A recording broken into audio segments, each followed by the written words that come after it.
Hello friends, चलिए एक start करते हैं एक नया चैप्टर, डिटर्मिनेशन ऑफ इनकम और सर्टेन बिजनेस और profession on a presumptive basis.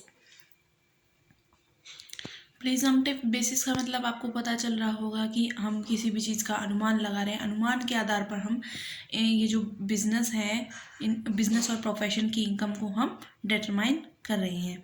तो नॉर्मली तो हम कैसे बिजनेस की इनकम निकालते हैं, सबको जोड़ देते हैं, ठीक है, पी एंड एल बनाते हैं, बैलेंस शीट बनाते हैं, ठीक है, तो ऐसे हम प्रॉफिट निकालते हैं, ऐसे हम अकाउंट मेंटेन करते हैं। पर कुछ बिजनेस ऐसे होते हैं, छोटे मोटे होते हैं, जिनमें वो क्या करते हैं, अकाउंट मेंटेन नहीं कर पाते, या फिर कोई जो बिजनेस, तो वो इस प्रिजम्पटिव बेसिस के आधार पर सरकार को टैक्स देते हैं। अपनी प्रिजम्पटिव बेसिस के आधार पर अपनी इनकम को कैलकुलेट करवाते हैं और फिर इसके आधार पर वो क्या करते हैं, टैक्स देते हैं। तो फर्स्ट हमारा जो टॉपिक आ रहा है, determination of profit of eligible business, कि डिटरमाइन करना प्रॉफिट का एलिजिबल बिजनेस के लिए। तो eligible business, the provision of section 44AD are applicable to an eligible SSC who is engaged in eligible business। की ये जो प्रोविज़न है 44AD का, वो एप्लीकेबल होता है एलिजिबल SSC पर, जो कि किस में लगा हुआ है, एलिजिबल बिजनेस में लगा हुआ है।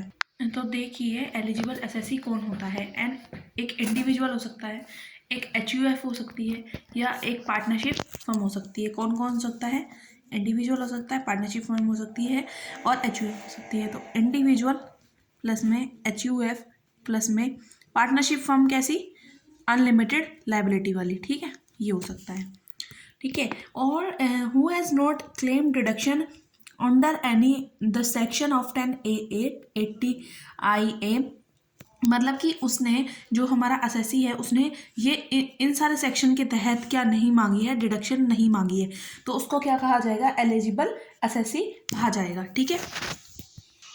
तो इन एलिजिबल एसएससी की इनकम को हम कैसे कैलकुलेट करते हैं, कैसे प्रिज्यूम्ड करते हैं, 6% ऑफ टोटल टर्नओवर या और ग्रॉस रिसिप्ट, कि जितना भी उन्हें मिला उसका 6% हम उसकी क्या मानेंगे, प्रिजम्पटिव बेस पे उसकी इनकम मानेंगे। लेकिन उसको वो अमाउंट कैसे रिसीव हुआ हो, चेक से मिला हो, बैंक ड्राफ्ट के रूप में मिला हो, मतलब किसी इलेक्ट्रॉनिक मीडियम के रूप में मिला हो, तब हम क्या मानेंगे, जितना भी उसको रिसीव हुआ उसका 6% हम ग्रॉस रिसिप्ट, हम उसका क्या मानेंगे, प्रिजम्पटिव बेसिस पर उसकी इनकम मानी जाएगी। या फिर उसने क्या नहीं किया है, उसने मतलब कि कैश में ली है पेमेंट, तो उस जितनी भी उसको रिसिप्ट हुई है उसका 8% उसकी प्रिजम्पटिव बेसिस पर हम उसकी इनकम मानेंगे। तो ये हो जाएगा determination of profits of eligible business.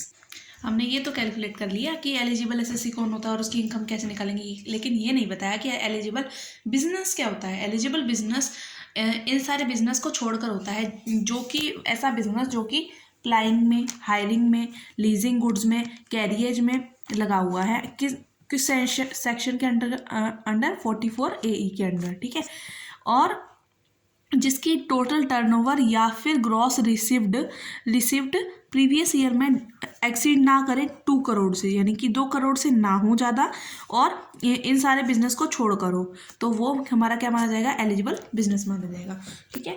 उम्मीद है आपको समझ आया होगा। Thank you so much. अगर वीडियो पसंद आए तो प्लीज़ लाइक करें, शेयर करें, कमेंट करें, सब्सक्राइब करना ना भूलें। Thank you.